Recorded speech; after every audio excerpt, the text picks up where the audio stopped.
Nak bawa Grab ni pun kita duduk. Mana ada orang bawa Grab berdiri kan.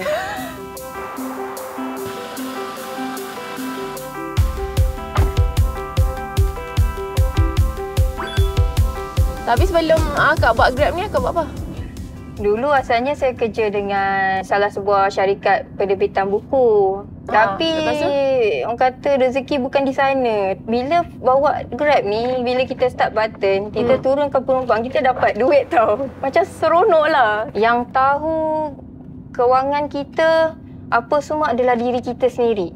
Misal kata, kita dengar cakap orang, malu dan sebagainya, adakah itu akan memberi pendapatan pada kita? Betul. Orang anggap Grab tu adalah macam teksi. Jadi orang yang tak ada pelajaran ni bawa Grab. Kenapa belajar tinggi bawa Grab? Itu.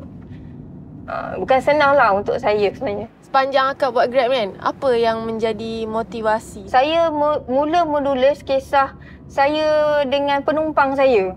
Apa yang akak tulis dalam buku tu? Mungkin conversation saya dengan rakan driver juga, menceritakan kisah dia dengan pelanggan dia.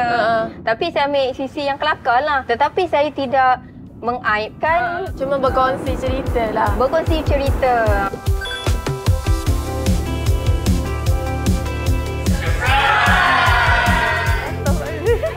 Dulu aku pernah tewas dalam hidup. Tapi kini, aku bangkit mengejar impian demi masa depan dengan rezeki yang aku dapat di atas jalan ini.